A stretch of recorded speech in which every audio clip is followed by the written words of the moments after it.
ಗ್ರಾಮ ನದಿ ಇಂಗಳಗಾವಿ ಅನ್ನುವಂತಹ ಒಂದು ಊರು. ಸುಮ್ಮನೆ ಇತಿಹಾಸ ನೆನಪಿಸಿಕೊಳ್ಬೇಕು. ಒಬ್ಬ ಯೋಗಿಯ ಆಗಮನ ಯಾವ ರೀತಿಯಾಗಿ ಸಹಿತ ನಾಡಿನೊಳಗೆ ಒಳಗೊಳ್ಳುತ್ತದೆ ಎನ್ನುವುದಕ್ಕಾಗಿ ಈ ಘಟನೆಯನ್ನು ನೀವು ನೆನಪಿಸಿಕೊಳ್ಬೇಕು. 1562 ನದಿ ಇಂಗಳಗಾವಿ ಗ್ರಾಮದೊಳಗೆ ಒಂದು ಪುಣ್ಯ ಪ್ರಸಂಗ. ಆ ಊರೊಳಗೆ ಸದಾಚಾರ ಸಂಪನ್ನನಾಗಿ ಬದುಕಿರುವಂತಹ ಸದಾವಕಾಲ ದೇವ ಪೂಜೆ, ಗುರು ಪೂಜೆ, ಶಿವ ಸಾನ್ನಿಧ್ಯದೊಳಗೆ ಬಂದಿರುವಂತಹ ಭಕ್ತರಿಗೆ, ಬಂದಿರುವಂತಹ ಜನರಿಗೆ ಸದಾವಕಾಲ ಪ್ರೀತಿಯಿಂದ ಆದರಾತಿಥ್ಯದಿಂದ ಗೌರವಿಸ್ತಾ ಇರುವಂತಹ ಮಾತ ಆಡಿದರೆ ಅದು ಮುತ್ತಿನ ರೂಪದೊಳಗ, ನಡೆದರೆ ಒಂದು ಇತಿಹಾಸ ನಿರ್ಮಿಸಬೇಕು. ಸದಾವಕಾಲ ಏರುವಾಗ, ಬೀರುವಾಗ, ಮಲಗುವಾಗ, ಉಣ್ಣುವಾಗ, ಉಡುಗುವಾಗ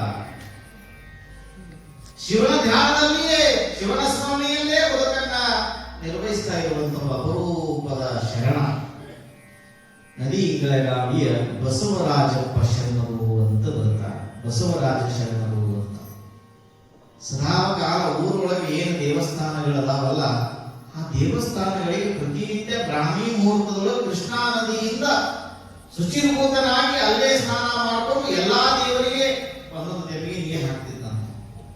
ಎಂಥ ಭಕ್ತಿ ಇರಬೇಕು ಏನ್ರಿ. ಬೆಳಗಿನ ಜಾವ ಕೃಷ್ಣಾ ನದಿಗೆ ಎದ್ದು ಸ್ನಾನ ಮಾಡಿ ಮಡಿಯಿಂದ ಕಳಶಿ ಒಳಗೆ ನೀರು ತುಂಬಿಕೊಂಡು, ಕಳಶಿಯಿಂದ ನೀರು ತುಂಬಿಕೊಂಡು ಭಗವಂತನ ಸ್ಮರಣೆ ಮಾಡ್ಕೋತಾನ ಜನ ಎದ್ದು ಸೂರ್ಯ ನೋಡೋದ್ರಾಗನ ಅವನ ನೀರ ಊರಾಗಿನ ದೇವರ ಮ್ಯಾಲ, ಲಿಂಗದ ಮ್ಯಾಲ ನೀರು ಬರುತ್ತಿತ್ತು. ಇಂಥ ಅಪರೂಪದ ಭಕ್ತ ನದಿ ಇಂಗಳಗಾವಿಯ ಬಸವರಾಜ ಶರಣರು ಅಂತ ಕರೀತಾರೆ. ಅಂಥ ಭಕ್ತ ನಿರಂತರವಾಗಿ ಭಕ್ತಿ ನಡೀತಾ ಇತ್ತು ಆ ಊರಲ್ಲಿ. ಯಾರಿಗೂ ಸಹಿತ ನಾ ಮಾಡಕತ್ತೀನಿ ಅಂತ ಹೇಳಿದವನಲ್ಲ. ಇವತ್ತು ನೀ ಮಾಡು ಅಂತ ತಿಳ್ಕೊಂಡು ತನ್ನ ಕಾಯಕದಿಂದ ಯಾವತ್ತೂ ನಿವೃತ್ತಿಯನ್ನ ಪಡೆದೇ ಇರುವಂತಹ ವ್ಯಕ್ತಿ ಬಸವರಾಜ ಶರಣರು. ಆ ಊರೊಳಗೆ ದೇವರಿಗೆ ಎಷ್ಟು ಗುಡಿ ಒಳಗಿರುವಂತಹ ದೇವರಿಗೆ ಜನ ಗೌರವ ಕೊಡ್ತಿದ್ರೋ ಅಷ್ಟೇ ಈತನ ವ್ಯಕ್ತಿತ್ವಕ್ಕೂ ಗೌರವ ಕೊಡ್ತಿದ್ರು ಊರಾಗಿನ ಜನ. ಆ ಬಸವರಾಜ ಶರಣರು ನಿತ್ಯ ಪ್ರತಿನಿತ್ಯ ಹೀಗೆ ನಡೀತಾ ಇರುವಂತಹ ಹಲವು ದಶಕಗಳ ಕಾಲ. ದಶಕ ಅಂದ್ರೆ ವರ್ಷ ಅಲ್ಲ, 2 ವರ್ಷ ಅಲ್ಲ, ಒಂದು 10 ವರ್ಷಕ್ಕೊಂದು ದಶಕ ಅಂತ. 10 ವರ್ಷ ಆದ್ಮೇಲೆ ದಶಕ.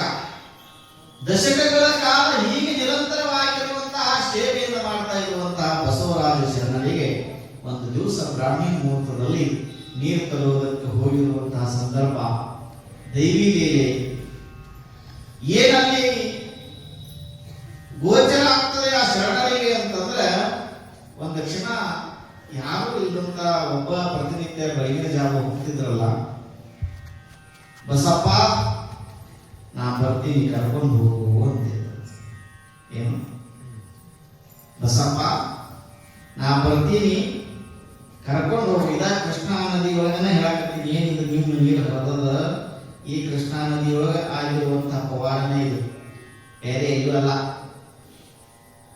ಆ ನೀರು ತಕ್ಕೊಂಡು ಏನು ಹೊರಗೆ ಮನೆಗೆ ಹೋಗ್ತಿದ್ದ, ಹೋಗೋ ಕಾಲಕ್ಕೆ ಏ ಬಸಪ್ಪ ನಾನು ಬರ್ತೀನಿ ಕರ್ಕೊಂಡು ಹೋಗು ಅಂತಿತ್ತು.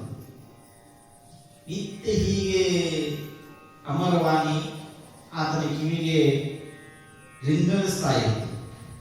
ಸದಾ ಕಾಲ ಆ ಶ್ರುತಿ ಪಟಲಕ್ಕ ಆ ಶಬ್ದ ಆತನಿಗೆ ಎಚ್ಚರಗೊಳಿಸ್ತಾ ಇತ್ತು.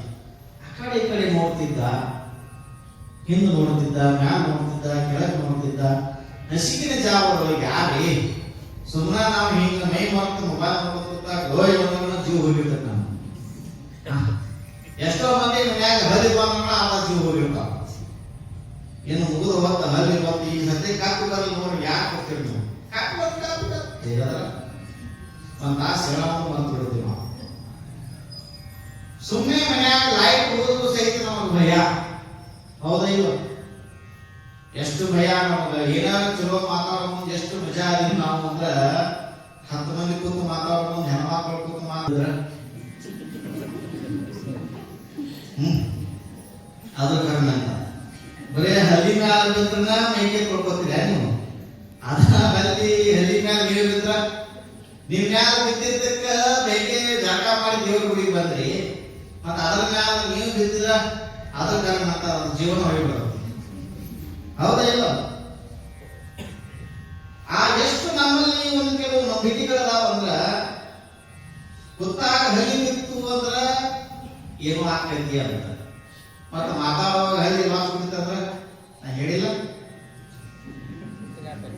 ಅಂತೀರಲ್ಲ, ನಾ ಹೇಳಿದ ಸುಳ್ಳಂತಿ ನೋಡಿ ಲಾಚ್ ಲಾಚ್ ಲಾಚ್ ಅಲ್ಲಿ ವಾಚ್ ವಾಚ್ ಅನ್ನೋದ್ರಾಗ ನೀವು ವಾಚ್ ವಾಚ್ ನಾ ಹೇಳಿಲ್ಲ, ನಾ ಯಾರಿಗೂ ಸುಳ್ಳು ಹೇಳಿದ ಮಗಳ ಅಲ್ಲ. ಯಾವಾಗೂ ತಾನ ಪಾಡಿಗೆ ಅದು ವಾಚ್ ವಾಚ್ ಅಂತ ಇರ್ತದೆ, ಇವು ವಾಚ್ ವಾಚ್ ಅಂತ ಕೇಳ್ಕೊಡ್ತಾರೆ ನಾವು. ಹೌದಾ? ನಂಬೋದಿತ್ತು ಅದು ಮೈ ಮೇಲೆ ಬಿದ್ದಾಗೂ ನಂಬ್ರಿ, ಅದು ವಾಚ್ ವಾಚ್ ಅಂದಾಗೂ ನಂಬ್ರಿ. ಮತ್ತು ಮೈ ಮೇಲೆ ಬಿದ್ದಾಗುವಂತ ಬುದ್ಧಿ ಮತ್ತು ಅದು ಮ್ಯಾಗ ವಾಚ ವಾಚ ಅಂದಾಗ ಬುದ್ಧಿ ಆದ್ರೆ ಮತ್ತೆ ನಿಮಗೇನಾಗೋದೈತಿ? ಹೌದಾ ಇಲ್ಲ? ಅಲ್ಲಿ ಯಾರು ಇಲ್ಲದೆ ಇರುವಂತಹ ಸಂದರ್ಭದೊಳಗ ಬಸವರಾಜ ಶರಣರಿಗೆ ನಾ ಬರ್ತೀನಿ ಕರ್ಕೊಂಡು ಹೋಗು, ನಾ ಬರ್ತೀನಿ ಕರ್ಕೊಂಡು ಹೋಗು ಅಂತ ಒಂದೇನೋ ನಿಗೂಢವಾಗಿರುವಂತಹ ಮಾತು ಶರಣರಿಗೆ ಪ್ರತಿನಿತ್ಯ ಕೇಳುತ್ತಿತ್ತು. ಒಂದು ದಿವಸ ಮಾಡ, ಎರಡು ದಿವಸ ಮಾಡ, ದಿವಸ ಬರ್ತಿದ್ದ. ಅವ್ ತುಂಬ್ಕೊಂಡು ಹೋಗುದ, ಏ ಬಸಪ್ಪ ನಾನು ಬರ್ತೀನಿ ಕರ್ಕೊಂಡು ಹೋಗು. ಅವಾಗ ಚಿಂತ ಒಂದು ಕ್ಷಣ ಭಯಾನೂ ಆಗ. ಯಾಕ ಯಾರು ಇಲ್ಲದ ಜಾಗದಾಗ ನಾ ಬರ್ತೀನಿ ಕರ್ಕೊಂಡು ಹೋಗಂದ್ರ ಏನು ದೇವ್ರು ಇರ್ಬೇಕು, ಏನು ಭೂತ ಇರ್ಬೇಕು, ಏನು ಪಿಶಾಚಿ ಇರ್ಬೇಕು, ಹೋರಾಟ ಪ್ರಶ್ನೆ ಬರುವಲ್ರಿ. ಸಹಜ ಮನುಷ್ಯ ಮನಸ್ಥಿತಿ ಹೆಂಗ ಅದು, ಆ ಮನಸ್ಥಿತಿಯು ಚಿಂತಾಕ್ರಾಂತನಾದ. ಆದರೂ ಸಹಿತ ಎದೆಗೊಂದಲಿಲ್ಲ ಬಸವರಾಜ ಶರಣರು. ನಮ್ಗೇನಾದ್ರು ಒಂದು ದಶಿನ್ಯಾಗ ಶ್ರಾವಣದಾಗ ಬಂದು ಒಂದು ತಿಂಗಳು ಮಾಡ ಏನಾದ್ರು ಹೂ ಅಂತ ಮುಗಿತು, ಮರ್ದಿನಂತೆ ಮಾನೇ ಒಂದು ಗುಡಿಗೆ ಬರಲ್ಲ. ಯಾಕ ಇನ್ನು ಹೂ ಅಂತ ಇವ್ರು ಭೂನ ಬರುವುದೇ ಇಲ್ಲ. ಪ್ರತಿನಿತ್ಯ ಏನ ಬರ್ತೀನಿ ಕರ್ಕೊಂಡು ಹೋಗು, ಬರ್ತೀನಿ ಕರ್ಕೊಂಡು ಹೋಗು ಅಂತ ಅಂದ್ರೂ ಸಹಿತ ಏನಿರ್ಬೇಕು ಎಂತಿರ್ಬೇಕು, ಊರಾಗಿ 4 ಜನರಿಗೆ ಹಿರಿಯರಿಗೆ ಹೇಳಿದವ, ವಯಸ್ಸಾದವ್ರಿಗೆ ನೋಡ್ರಪ್ಪ ಹಿಂಗ ಪ್ರತಿನಿತ್ಯ ಹೋಗ್ತಿದ್ನಿ ಕೃಷ್ಣಾ ನದಿ ಒಳಗೆ, ಈ ಮೂಲಿ ಒಳಗ ನೀರು ತುಂಬಿಕೊಂಡು ಬರುವ ಕಾಲಕ್ಕ ಮತ್ತ ನನಗ ಹಿಂಗೆಲ್ಲ ಶಬ್ದ ಕೇಳಾಕತ್ತೈತಿ, ನಾ ಬರ್ತೀನಿ ಕರ್ಕೊಂಡು ಹೋಗು, ಬರ್ತೀನಿ ಕರ್ಕೊಂಡು ಹೋಗು ಅಂತ ಶಬ್ದ ಕೇಳಾಕತ್ತದ. ಅದು ಏನು ಅಂತ ನನಗೆ ಇನ್ನೂ ಗೊತ್ತಾಗಿಲ್ಲ. ಮತ್ತ ಇದಕ್ಕೆ ಪರಿಹಾರ ಏನು ಅಂತ ತಿಳ್ಕೊಂಡ ಊರಾಗಿ 4 ಜನ ತಿಳಿದ ಹಿರಿಯರನ್ನ ಕೇಳಿದಾಗ ಅವರನ್ನು ಏನೋ ಬಸಪ್ಪ ಸುಳ್ಳು ಹೇಳಾಕತ್ತಿ ಅನ್ನೋ ದಿವಸ ನಾವು ನೀರು ತುಂಬ್ಕೊಂಡು ಮಾಡಾಕ್ ಹೋಗ್ತೀವಿ, ಮೈ ತೊಳ್ಯಾಕ್ ಹೋಗ್ತೀವಿ, ನರ್ಗಳು ಮೈ ತೊಳಿತೀವಿ, ಗಾಡಿ ಗಿಡಿ ಎಲ್ಲ ಅಲ್ಲೇ ತೊಳ್ಕೊಂಡು ಬರ್ತೀವಿ. ನಾನು ಒಂದು ಸಂಖ್ಯೆ ಯಾವಾಗ ಶಬ್ದ ಕೇಳಿಲ್ಲ, ನಿನಗ ಹೆಂಗ್ ಕೇಳ್ತತಿ? ಊರಾಗ 4 ಜನ ಇರ್ತಾರೆ, ಇಂಥವ್ ಹೇಳಾನ ಹೂ ಅನ್ನೋರು ಇರ್ತಾರೆ. ಯಾಕೆ ದೊಡ್ಡ ಶಾಣೆ ಇದ್ದಾಗ ಹೇಳಾಕ ಇರ್ತಾರೆ. ಚಾ ಕುಡಿಯಾಗ 4 ಕರಿ ಮೆಣಸಿನಕಾಳು ಇಡ್ಬೇಕು, ಚಾ ರುಚಿ ಆಗ್ತತಿ. ಹೆಂಗ್ರಿ? ಚಾ ಕುಡಿಯಾಗ 4 ಕರಿ ಮೆಣಸಿನಕಾಳು ಇರ್ಬೇಕು, ಗಾಂಟ ಸುತ್ತಾಕತಿ. ಎಲ್ಲಿ ಕರಿ ಮೆಣಸಿನಕಾಳು ತೆಗೆದು ಹೋಗಿದ್ರೆ ಗಾಂಟ ಹಾಳಾಗ್ತತಿ. ನಿಮ್ ತಲೆಯಾಗ ಇಟ್ಕೋರಿ, ಚಾ ಕುಡಿಯಾಕ ಹಾಕೋ ಗಾಂಟ ಕರಿ ಮೆಣಸಿನಕಾಳು ಕೊಟ್ಟೆಲ್ಲ ಹಾಕೋರಿ, ಖಾರ ಗಾಂಟ ಸುತ್ತಾಕತಿ, ಎದಿನ ಸುತ್ತಾಕತಿ, ಆರೋಗ್ಯ ಸುತ್ತ. ಹಂಗೆ ಇರ್ಬೇಕು ಊರಾಗ 4 ಜನ. ಹಂಗ ಇಲ್ಲಿ ಜನ ನದಿ ಗಂಗಾನೆ ಇರ್ತೀನಿ, ಮತ್ ನಿಮ್ ಮೇಲ್ಗಾಡಿ ನೀವು ತರ್ಕೊಂಡಿದ್ರಿ. ಏನ್ ಹೇಳಿದ್ರು ಸಹಿತ 1 ತಿಂಗಳು ನಿಮ್ಗೆ ಏನು ಹೇಳಂಗಿಲ್ಲ. ಅಲ್ಲಿ 4 ಜನ ಅಂತಿದ್ರು, ಅವನೇನು ಬುದ್ಧಿ ಆಗಲ್ಲ, ಏನು ಮಾತಾಡ್ತತಿ. ಅಲ್ಲಿ ಹೊಳ್ಯಾಗ ಯಾರು ಬಾ ಅಂದಿರ್ಬೇಕು, ಯಾವ್ದಾರ ದೇವರ ಇರ್ಬೇಕು, ಪಿಶಾಚ ಇರ್ಬೇಕು, ಇವ್ರಾಜ ಹಂಗ ಆಸೆ ಇಟ್ಕೊಂಡು ಸತ್ಯದ ಅವ ದೇವವಾಗಿ ಒಂದು ಕಾಡಾತಿರ್ಬೇಕು. ಹೆಂಗೆ 108 ಪ್ರಶ್ನೆ ಹೆಂಗ್ರಿ? ಊರು ಭಾಗ ಮುಚ್ಚಬಹುದು, ಊರು ಮಂದಿ ಬಾಯಿ ಮುಚ್ಚೋದು ಭಾಳ ಕಷ್ಟ. ಏನ್ರಿ? ಊರು ಭಾಗ ಮುಚ್ಚಬಹುದು, ಊರು ಬಾಯಿ ಮುಚ್ಚೋದು ಭಾಳ ಕಷ್ಟ. ತಟ ಗಡಿಗೆ ಬಾಯಿನೂ ಮುಚ್ಚಬಹುದು, ಈ ವಟ ವಟ ಅನ್ನೋ ಬಾಯಿನಲ್ಲಿ ಅದು ಮುಚ್ಚಕ್ಕಾಗಲ್ಲ. ಹೆಂಗ್ ಮುಚ್ಚಬೇಕು?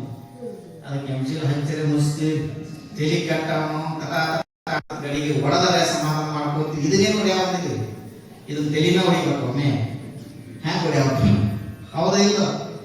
ಥಟಾಥಟ ಅನ್ನೋ ಗಡಿಗೆ ಬಾಯಿ ಮುಚ್ಚಬಹುದು, ವಟ ವಟ ಅನ್ನೋ ಮಂದಿ ಎಲ್ಲಾದ್ರಾಗ ನಿಮಗ ಏನ್ ತೆಲಿ ಕಟ್ಟೈತಿ, ದುಸ ದೇವ್ರ ಅಂತತಿ, ದುಸ ದೇವ್ರ ನೀರ್ ಹಾಕ್ತೈತಿ, ತೆಲಿ ಹುಚ್ಚು ಹಿಡಿದಿರ್ಬೇಕು ಇದಕ್ಕ, ಅದಕ್ಕ ಹಂಗ ಮಾತಾಡ್ತೈತಿ ಅಂತ 4 ಜನ ಮಾತಾಡ್ತಿದ್ರು. ಇನ್ನು 4 ಜನ ಬೆಳೆದವ್ರು ಅಂತಿದ್ರು. ಏನೋ ಇರ್ಬೇಕು, ಬಸವರಾಜ್ ಹೇಳಾಕತ್ತಾನ ಅಂದ್ರೆ ಸುಮ್ಮನೆ ಹೇಳಲ್ಲ. ಅಪಾರ ದೈವಿ ಭಕ್ತದಾನ ಆತ, ಅಪಾರ ದೈವಿ ಶ್ರದ್ಧೆ ಐತಿ ಅವಂಗ. ನಿತ್ಯ ದೇವರಿಗೆ ಅರ್ಚನೆಗೆ ಜಲವನ್ನು ತಂದು ಕೊಡ್ತಾನ ಅಂದ್ರೆ ಆತನ ಏನು ಶಕ್ತಿ ಇರ್ಬೇಕು. ಅಂದಾಗ ಆ ಶಬ್ದ ವಾಣಿ ಕೇಳ್ತಿರ್ಬೇಕು. ಸುಮ್ಮನೆ ನಾವು ಮಾತಾಡಬಾರ್ದು ಅಂತ ಹೇಳಿ 4 ಜನ ಕರ್ಕೊಂಡು ಅಲ್ಲಿಗೆ ಬಂದ ಮ್ಯಾಲ ಅವ್ರು ದೂರ ನಿಂತು ಬಸವರಾಜಪ್ಪ ಸ್ನಾನ ಮಾಡಿ ನೀರು ತುಂಬ್ಕೊಂಡು ಹೋಗೋ ಕಾಲಕ್ಕೆ ಆ ವಾಣಿ ಕೇಳಬೇಕು ಅಂತ ಊರಾಗಿನ 4 ಜನ ಹಿರಿಯರು, ಅನುಭಾವಿಗಳು, ಭಕ್ತಿ ಸಂಪನ್ನರು 4 ಜನ ಬಂದು ದೂರ ನಿಂತುಕೊಂಡ್ರಂತ ಬಸವರಾಜಪ್ಪ ನೀರು ತುಂಬ್ಕೊಂಡು ಹೋಗೋ ಮುಂದೆ ಮಾತ್ರ ಅದ ವಾಣಿ, ಬಸಪ್ಪ ನಾ ಬರ್ತೀನಿ ಕರ್ಕೊಂಡು ಹೋಗುವ. ಇಷ್ಟೇನು ಕಿವಿಗೆ ಆ ಶಬ್ದ ಊರಾಗಿನ 4 ಜನ ಹಿರಿಯರಿಗೆ ಕಿವಿಗೆ ಬಿತ್ತು. ಅವಾಗ ಬಸಪ್ಪ ಹೇಳಿದ್ದು ಸುಳ್ಳಲ್ಲ, ಖರೆ ಐತಿ, ಖರೆ ಅದ. ಇದ್ರೊಳಗೊಂದು ಏನೋ ದೈವತ್ವ ಇರ್ತದ. ಕೃಷ್ಣ ಮಾತಾನೆ, ಗಂಗಾ ಮಾತಾನೆ ಒಳಗಿರುವಂತ ದೈವಿ ಶಕ್ತಿನೇ ಇದನ್ನ ನುಡಿಸಾಕತ್ತದ. ಏನ್ ದೇವ್ರಲ್ಲ, ಭೂತಲ್ಲ, ಪಿಶಾಚಲ್ಲ, ಸತ್ಯ ಅನ್ನೋದು ಮಾತಂತೂ ಮೊದಲೇ ಅಲ್ಲ. ಇದೇನೋ ಒಂದು ದೈವಿ ಸಂಭೂತವಾಗಿರುವಂತಹ ವಾಣಿ ಅದ. ನಮ್ಮೂರಿನ ಏರಿಕೆ ಅದ, ನಮ್ಮೂರಿನ ಊರಿನ ಬೆಳಕಿಗೆ ಒಂದು ದೈವಿ ಶಕ್ತಿ ಇಲ್ಲೇನೋ ಒಂದು ಜಾಗೃತ ಸಂದೇಶ ನೀಡುವುದಕ್ಕೆ ಬಂದದ ಅಂತ ತಿಳ್ಕೊಂಡ ವಿಚಾರ ಮಾಡಿ ಊರಾಗಿನ ಜನ ಎಲ್ಲ ಕೂಡಿಕೊಂಡು ವಿಚಾರ ಮಾಡಿದ್ರು. ಬಸವರಾಜ ಶರಣರು ಹೇಳುವಂತಹ ಮಾತು ಸತ್ಯದ. ಮತ್ತ ಆ ದೈವಿ ಶಕ್ತಿಯನ್ನ ಒಳಗಿರುವಂತಹ ಏನು ವಾಣಿ ಬರಾಕತ್ತದ ಅದು ಏನು ಅಂತ ಕಂಡು ಹಿಡಿಯೋದಾದ್ರೆ ಹೆಂಗ ಅಂತ ತಿಳ್ಕೊಂಡು ವಿಚಾರ ಮಾಡಿ ಬಸವರಾಜಪ್ಪ ಶರಣರಿಗೆ ಹೇಳ್ತಾರಂತ, ನಿನಗ ಅದು ವಾಣಿ ಆಗೈತಿ ಅಂದ್ರೆ ನೀನ ಆ ವಾಣಿ ಬಿಡ್ಕೋ, ಬರ್ತೀನಿ ಏನಾಗತ್ತೈತಿ ಅಂದ್ರ ಬಂದ ಬಿಡು ಅಂತ ತಿಳ್ಕೊಂಡು ನೀ ಕರಿ, ಏನು ಬರ್ತೈತೆ ಅದನ್ನ ಭಕ್ತಿಯಿಂದ ಸ್ವೀಕಾರ ಮಾಡೋಣ ಅಂತ ಊರಾಗಿನ ಜನ ಎಲ್ಲ ಆತನ ಮೇಲೆ ಭಾರ ಹಾಕಿದ್ರು ಬಸವರಾಜ ಶರಣರಿಗೆ. ಅದನ್ನ ಸ್ವೀಕಾರ ಮಾಡಿಕೊಂಡು ಮತ್ತೆ ಯಥಾವತ್ತಾಗಿ ಕೃಷ್ಣಾ ನದಿಗೆ ಹೋಗಿ ನಮಸ್ಕಾರ ಮಾಡಿ ಸ್ನಾನ ಮಾಡಿ ನೀರು ತುಂಬಿಕೊಂಡು ಬರುವ ಕಾಲಕ್ಕೆ ನನ್ನ ಮಾತಂದ, ಯಪ್ಪ ತಂದೆ ಬರ್ತೀನಿ ಕರ್ಕೊಂಡು ಹೋಗುವಂತಿ, ಹೆಂಗ ಬರ್ತಿ, ಯಾವಾಗ ಬರ್ತಿ ಹೇಳು, ಅವಾಗ ನಾ ಕರ್ಕೊಂಡು ಹೋಗ್ತೀನಿ ಅಂತ ನಮಸ್ಕಾರ ಮಾಡಿದಾಗ ನೀ ಯಾವಾಗ ಕರ್ಕೊಂಡು ಹೋಗಿ ಯಾವಾಗ ನಾ ಬರ್ತೀನಿ ಅಂತ ವಾಣಿ. ನೀ ಯಾವಾಗ ಕರ್ಕೊಂಡು ಹೋಗಿ ಯಾವಾಗ ಬರ್ತೀನಿ ಅಂದಾಗ ಊರಾಗಿನ ಜನ ಎಂತಾದ್ರು ಶ್ರಾವಣ ಸೋಮವಾರ ಒಂದು ಒಳ್ಳೆಯ ದಿವಸ ನೋಡಿ ಇದನ್ನ ನಾವು ಸ್ವೀಕಾರ ಮಾಡೋಣ, ಕರ್ಕೊಂಡು ಹೋಗೋಣ ಅಂತ ತಿಳ್ಕೊಂಡ ಅಂದಾಗ ವಿಚಾರ ಮಾಡ್ತಾರಂತ. ಒಂದು ದಿವಸ ಎಲ್ಲಾ ಊರಾಗಿನ 4 ಜನ ಮುತ್ತೈದರು ಕೊಡ್ಕೊಂಡು ಹಿರಿಯರು ಕೊಡ್ಕೊಂಡು ಅಲ್ಲಿಗೆ ಬರ್ತಾರ. ಅಲ್ಲಿಗೆ ಬಂದ ಮ್ಯಾಲ ಬಸವರಾಜ ಕೇಳ್ತಾರಪ್ಪ, ಕರಿ ದೈವತ್ವವನ್ನು ಕರಿ, ಬರ್ತೀನಿ ಏನಾಗತ್ತದ, ಬಾಯಪ್ಪ ನಾನು ಕರೆಯೋದಕ್ಕೆ ಊರಾಗಿನ ಮುತ್ತೈದರನ್ನ ಹಿರಿಯರನ್ನ ಕರ್ಕೊಂಡು ಬಂದೀನಿ ಬಾ ಅಂತ ತಿಳ್ಕೊಂಡು ಅಂದಾಗ ಒಳಗಿರುವಂತಹ ವಾಣಿ ಅಂತದ, ನಾ ಹೆಂಗ ಬರ್ಲಿ, ಬರಾಕ ನನಗೆ ದಾರಿ ಇಲ್ಲ, ಮನೆಯಿಂದ ಹೋಗಿ ಒಂದು ಹೆಡಿಗೆ ಬುಟ್ಟಿ ತಗೊಂಡು ಬಾ. ಹೆಡಿಗೆ ಅಂತ ಗೊತ್ತ, ಹೆಡಿಗೆ ಅಂದ್ರೆ ಗೊತ್ತಾಗ್ತದ ಯವ್ವ, ಹೆಡಿಗೆ ಅಂದ್ರ ಊಟ ಅಲ್ಲ. ಮತ್ತೆ ಹೆಡಿಗೆ ಮಾಡಿಲ್ಲ ಅದಕ್ಕೆ ಹೇಳ್ತೀನಿ ನಾನು. ಹೆಡಿಗೆ ಅಂದ ತಕ್ಷಣ ಬಹಳ ಜನ ಅಡಿಗೆ ಅಂತ ತಿಳ್ಕೊತಾರ. ಅಡಿಗಲ್ಲ, ಹೆಡಿಗೆ ಅಂದ್ರೆ ಬುಟ್ಟಿ ಅಂತ ಸಿಗ್ತದ ಹೇಳಿದ್ರ ಬುಟ್ಟಿ ಎಲ್ಲ ಆಗಿನ ಕಾಲದೊಳಗೆ ಈ ಹೊಳಿ ಒಳಗ ಅದ್ರ ಮ್ಯಾಲ ಸಣ್ಣ ಸಣ್ಣ ಕುತ್ಕೊಂಡು ಆ ದಂಡಿಯಿಂದ ಈ ದಂಡಿಗೆ ಹೋಗ್ತಿದ್ರು. ನೀವಂತೂ ಹೋಗಿಲ್ಲ, ರೋಡಾಗ್ಯಾವ, ಬೈಕ್ ಆಗ್ಯಾವ, ಹೊಳಿ ದಾಟಿ ಬರ್ತೀವಿ, ಹೋಗ್ತಿರ ಹೋಗ್ಲಿಕ್ಕೆ ಬಿಡು, ನಾಲ್ಕು ಹೋಗಿ ಏನ್ ಮಾಡಿದ್ ನೀವು ಅವನ್ನ ಕಳಿಸೋಣ. ಹೆಡಿಗೆ ಅಂತ ತಿಳ್ಕೊಂಡ ಆಗಿನ ಕಾಲ ಹೇಗೋ ಅದಾವ ಇಲ್ಲ ಗೊತ್ತಿಲ್ಲ ನನಗ, ಅದಾವೆ ಪೂಜೆ ಮಾಡಕತ್ತಾರ ಕಾಣ್ತೈತಿ. ಆ ಹೆಡಿಗೆ ತಗೊಂಡು ಬಾ, ಅದ್ರೊಳಗೆ ನಾ ಬರ್ತೀನಿ ಅಂದ ತಕ್ಷಣ ಭಾಳ ಭಕ್ತಿಯಿಂದ ತಗೊಂಡು ಬಾ ಅಂತ ಅಪ್ಪಣೆ ಆಗೈತಿ ಅಂತ ಓಡೋಡ್ ತಗೊಂಡ್ ಮನೆಗೆ ಹೋದ. ಮನ್ಯಾಗ ಒಂದು ಹಿಡಿಗಿತ್ತು, ತಗೊಂಡು ಭಕ್ತಿಯಿಂದ ತಂದ ಅದನ್ನ ನೀರೊಳಗೆ ಬಿಟ್ಟ. ಎಲ್ಲಿ? ಕೃಷ್ಣಾ ನದಿ ನೀರಿನೊಳಗ ಹಿಡಿಗೆ ಬಿಟ್ಟ. ಮುಂದೆ ಅತೂತ ಬಸವಣ್ಣನ ಮೂರ್ತಿ ಐತಲ್ಲ, ಇಲ್ಲೇ ಐತಲ್ಲ ಇಲ್ಲಿ ಬಸವಣ್ಣನ ಮೂರ್ತಿ. ಆ ಬಸವಣ್ಣನ ಮೂರ್ತಿ ಆ ಹಿಡಿಗೆ ಬುಟ್ಟಿಯಲ್ಲಿ ಹೋಗುದ್ರಾಗ ಆ ಬುಟ್ಟಿ ಮುನಿಗಿತು. ದೇವಿ ಲೀಲೆ ಎಷ್ಟು ದೊಡ್ಡದಿರ್ತದೆ. ಇದು ಕೃಷ್ಣಾ ನದಿಯೊಳಗೆ ಆಗೋ ಘಟನೆ ಹೇಳಕತ್ತೀನಿ ನಾ, ಎಲ್ಲಿಯೂ ಅಲ್ಲ. ಆ ಬುಟ್ಟಿಯಲ್ಲಿ ಹೋಗಿ ಮುನಿಗಿತಂತ. ಅವಾಗಂದ್ರು ಏನೋ ಒಂದು ದೈವಿ ಶಕ್ತಿ ಅದು. ಆ ಮುನಿಗಿದ ಮ್ಯಾಲ ಬರ್ಲಿಲ್ಲ. ಬಸವರಾಜಪ್ಪ ಶರಣರದು ಎಷ್ಟು ಶ್ರದ್ಧಾ ಭಕ್ತಿ ಅಂದ್ರ ಊರಾಗಿನ ಜನ ಎಲ್ಲ ಬರ್ದೈತೆ ತಾವು ಚಿಂತೆಯವ್ರ ಮಗನಕತ್ರ ಬಸವರಾಜ ಶರಣರ ಚಿಂತೆ ಏನಿತ್ತು ಅಂದ್ರ ಒಂಟಿಗಾಲ ಮ್ಯಾಲ ನಿಂತ ಬಾಯಪ್ಪ ಬಾಯಪ್ಪ ನನ್ನಪ್ಪ ಬಸವಪ್ಪ ಗುರುವಪ್ಪ ಬಾರಪ್ಪ. ಒಂಟಿಗಾಲ ಮ್ಯಾಲ ನಿಂತ ಭಗವಂತನನ್ನ ಸ್ವಾಗತ ಮಾಡಕತ್ತಾನ ಬಸವರಾಜ ಶರಣರು. ಎಲ್ಲಾರು ಕೈ ಮುಕ್ಕೊಂಡು ನಿಂತಾಗ ಯಪ್ಪಾಪ ನಿನಗಾಗಿ ಕಾಯ್ದಿರುವೆ ತಂದೆ, ನಿನಗಾಗಿ ಹೃದಯವನ್ನು ತೆರೆದು ಇಟ್ಟಿರುವೆ ಭಾ ಭಗವಂತ ಅಂತ ತಿಳ್ಕೊಂಡು ಬಸವರಾಜ ಶರಣರು ಒಂಟಿಗಾಲ ನಿಂತು ಕೈ ಮುಕ್ಕೊಂಡು ಪ್ರಾರ್ಥನೆ ಮಾಡ್ಕೊಂತ ನಿಲ್ತಾರ. ತತ್ಕ್ಷಣದಲ್ಲಿಯೇ ಆ ಏನ್ ಹೆಡಿಗೆ ಇತ್ತಲ್ಲ ಅದು ಮುನಿಗಿದ್ದು ತತ್ಕ್ಷಣದೊಳಗೆ ಏನು ಮುನಿಗಿ ತಂಡ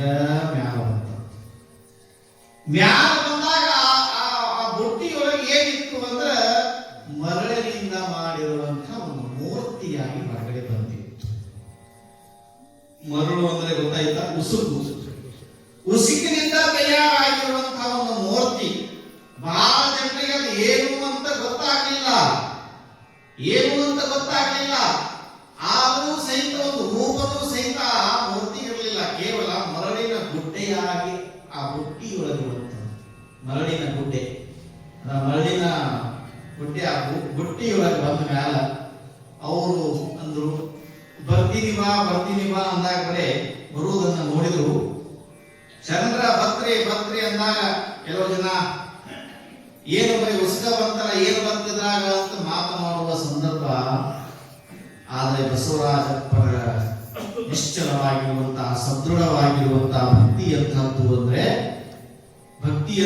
ಅಂದ್ರೆ ಚಂಚಲಗೊಳ್ಳಲಿಲ್ಲ. ಬಸವರಾಜ ಶರಣ ದೃಢ ನಿಶ್ಚಯರಾಗಿ ಸದೃಢ ಭಕ್ತಿಯನ್ನ ಅರ್ಪಿಸಿರುವಂತಹ ಬಸವರಾಜಪ್ಪ ಶರಣರು ಆ ಬುಟ್ಟಿಯನ್ನ ಬರುವುದನ್ನ ನೋಡಿ ತತ್ಕ್ಷಣದಲ್ಲಿ ಆನಂದ ಭಾಷ್ಪವನ್ನು ಸುರಿಸಿ, ಇಷ್ಟು ದಿವಸ ನಾನು ಸಲ್ಲಿಸಿರುವ ಸೇವೆಗೆ ನೀನು ಕೊಟ್ಟ ಪ್ರತಿಫಲ ಗೋದೇವ, ನೀನು ಕೊಟ್ಟ ಪ್ರತಿಫಲ ಅಂತ ತಿಳ್ಕೊಂಡು ಒಂಟಿಗಾಲ ನಿಂತಿರುವಂತಹ ಬಸವಪ್ಪ ಅದನ್ನ ತೆಗೆದುಕೊಂಡು ಬಂದರೆ ನಿಲ್ತಾನ.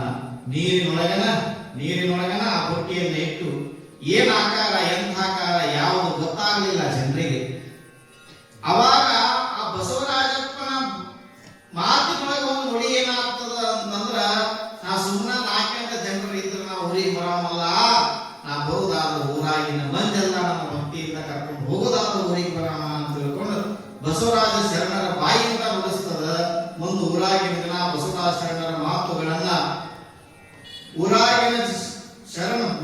ಬಸವರಾಜ ಶರಣರ ಮಾತುಗಳನ್ನ ಕೇಳಿ ಎಲ್ಲಾ ಹೆಣ್ಮಕ್ಳು, ಎಲ್ಲಾ ಆರತಿ ಕುಂಭ ಎಲ್ಲರೂ ವಾದ್ಯ ಮೇಳಗಳು ಕರ್ಕೊಂಡು ಕೃಷ್ಣಾ ನದಿಯ ತಟಾಕದಲ್ಲಿ ಬಂದು ಕೆಲವು ಜನ ಕಹಳೆಯನ್ನು ತಗೊಂಡು ಬಂದಾರ, ಕೊಂಬುಗಳನ್ನು ತೆಗೆದುಕೊಂಡು ಬಂದಾರ, ದಿವಡಿ ತಗೊಂಡು ಬಂದಾರ, ತಬಲಾ ತಗೊಂಡು ಬಂದಾರ, ಚಾ ತಗೊಂಡು ಬಂದಾರ, ತಾಳ ತಗೊಂಡು ಬಂದಾರ. ಕೆಲವು ಜನ ಶಂಕರದ ನಾದವನ್ನು ನುಡ್ಸಾಕತ್ತಾರ. ಗಂಟೆ ಬಂದಾವ, ಜಾಗಟಿ ಬಂದಾವ, ಡೊಳ್ಳು ಬಂದಾವ. ಎಲ್ಲರೂ ತಮ್ಮ ಶ್ರದ್ಧೆಯನ್ನ ಆ ಭಕ್ತಿಮಯವಾಗಿರುವಂತಹ ವಾತಾವರಣದೊಳಗ ಭಕ್ತಿಗೆ ನಾಮದ ಅಭಿಷೇಕವನ್ನು ಮಾಡಕತ್ತಾರ. ಹೀಗೆ ನಡೀತಿರುವಂತಹ ಸಂದರ್ಭದಲ್ಲಿ ಅಲ್ಲಿ ನೀನು ಯಾವ ರೂಪವನ್ನು ಇಲ್ಲ ಅಂತ ನಾಡಕತ್ತಾರ ನಮ್ಮಪ್ಪ, ನೀನೊಂದು ರೂಪವನ್ನ ಕೊಡು ಅಂತ ತಿಳ್ಕೊಂಡು ಬಸವರಾಜ ಶರಣ ಬಂದಾಗ ಏನ್ ಇವರ ಭಕ್ತಿ, ಇವರ ಶ್ರದ್ಧೆ, ಇವರ ನಿಷ್ಠೆ ಊರಾಗಿನ ಈ ಭಕ್ತಿ ಕಂಪಿತವಾಗಿರುವಂತಹ ಈ ಜನರನ್ನ ನೋಡಿ ಏನು ಉಸುಕಿನ ಗುಡ್ಡೆಯಾಗಿ ಬಂದಿತ್ತೋ ಆ ಗುಡ್ಡೆ ಒಂದೊಂದು ಕ್ಷಣ ಬೇರೆ ಬೇರೆ ರೂಪದಿಂದ ಉದುರಿ ಕೆಳಗಡೆ ಬರಾಕತ್ತಿತ್ತು. ಹೆಂಗ ಉದುರುತ್ತಿತ್ತು ಹನ್ನೊಂದು ಆಕಾರವನ್ನು ಪಡೆದುಕೊಳ್ಳುತ್ತಿತ್ತು. ಹೆಂಗ ಉದುರುತ್ತಿತ್ತು ಹಂಗ ಆಕಾರವನ್ನು ಪಡೆದುಕೊಳ್ಳುತ್ತಿತ್ತು.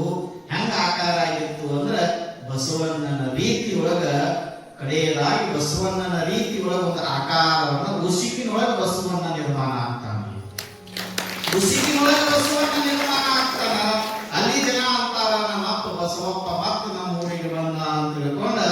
ಶಿವನೇ ಬಸವ ಬಸವ ಶಿವನೇ ಶಿವನೇ ಬಸವ ಬಸವ ಶಿವನೇ ಶಿವನೇ ಬಸವ ಬಸವ ಶಿವನೇ ಸಾಂಬ ಶಿವ ಓಂ ಶಿವ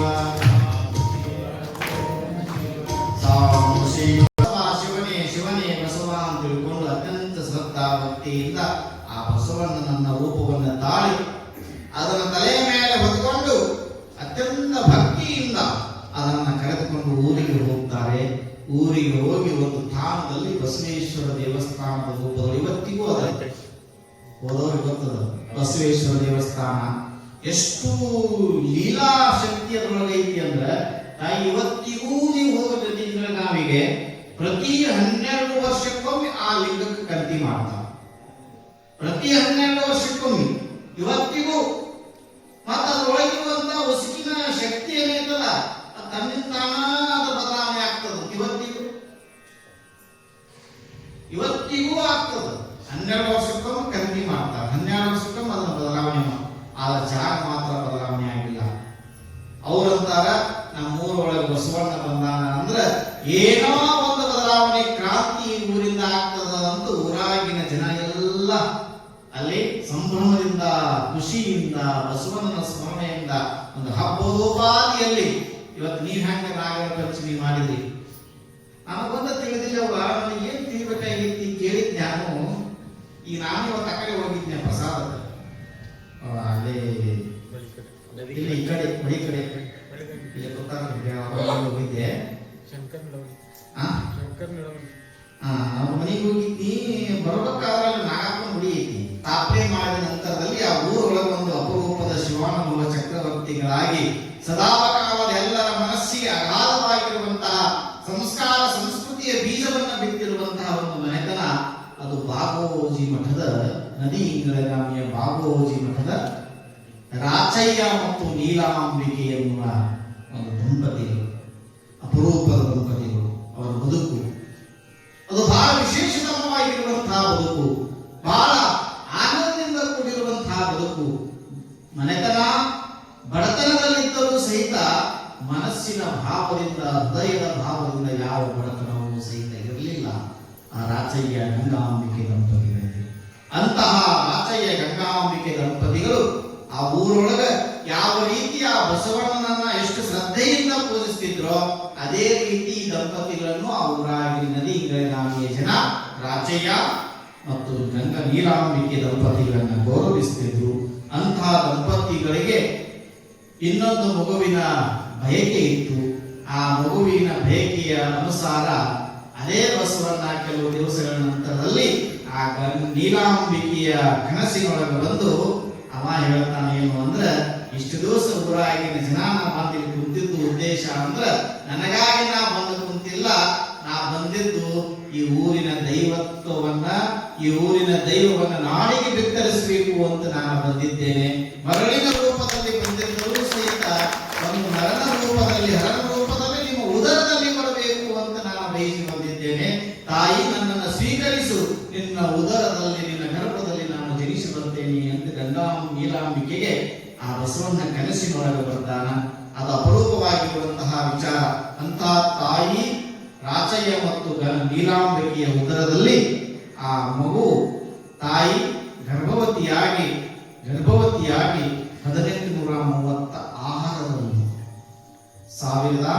1836 ದುರ್ಮುಖಿ ನಾಮ ಸಂವತ್ಸರ ವೈಶಾಖ ಮಾಸ ಏಕಾದಶಿಯ ದಿವಸ ಆ ನೀಲಾಂಬಿಕೆ ತಾಯಿ ಬಸವಣ್ಣನ ರೂಪದಲ್ಲಿರುವಂತಹ ಮಗುವಿಗೆ ಜನ್ಮವನ್ನು ನೀಡ್ತಾಳೆ ಎನ್ನುವಂತಹ ಅಪರೂಪದ ಪ್ರಸಂಗ. ಅದು ಬಹಳ ವಿಶೇಷವಾಗಿರುವಂತಹ ಪ್ರಸಂಗ ಬರುತ್ತದೆ. ಅದನ್ನು ನಾವೆಲ್ಲ ಆಲಿಸಬೇಕಾಗಿರುವಂತಹದ್ದು. ಇಂತಹ ಜನಿಸಿರುವಂತಹ ಮಗು ಏನಿದೆಯಲ್ಲ, ಆ ಮಗುವಿಗೆ ನಾಮಕರಣವನ್ನು ಮಾಡುವಂತಹ ಒಂದು ಪ್ರಸಂಗ ಅದು ನದಿ ಇಂಗಳಗಾಮಿ ಗ್ರಾಮದೊಳಗೆ ನಡೀತದೆ. ಅಂತಹ ದಿವ್ಯ ಪ್ರಸಂಗ ಏನಿದೆಯಲ್ಲ ಅದನ್ನು ಸಹಿತ ಆ ಸಂಭ್ರಮವನ್ನು ನಾವು ಬಿರುಡಿಯೊಳಗ ಮಾಡಬೇಕು ಅನ್ನುವಂತಹ ಒಂದು ಸಂಕಲ್ಪ ನಮ್ಮದು. ಅಥಣಿ ಶಿವಯೋಗಿಗಳು ನದಿ ಇಂಗಳಗಾಮಿಯಲ್ಲಿ ಜನ್ಮ ತಾಳಿದರೂ ಸಹಿತ ಇಡೀ ನಾಡಿಗೆ ಬೆಳಕನ್ನು ನಿಂತಿರುವಂತಹ ನಿತ್ಯ ಮುಕ್ತರು, ವಿದ್ಯಾತ್ಮರು ನಿತ್ಯ ಶಿವಯೋಗಿಗಳು ಅಥಣಿಯ ಮುರುಗೇಂದ್ರ ಶಿವಯೋಗಿಗಳು ಅಂತಹ ಮಹಿಮಾನ್ವಿತರ ಒಂದು ಕಟ್ಟಿದ ಉತ್ಸವ. ಒಂದು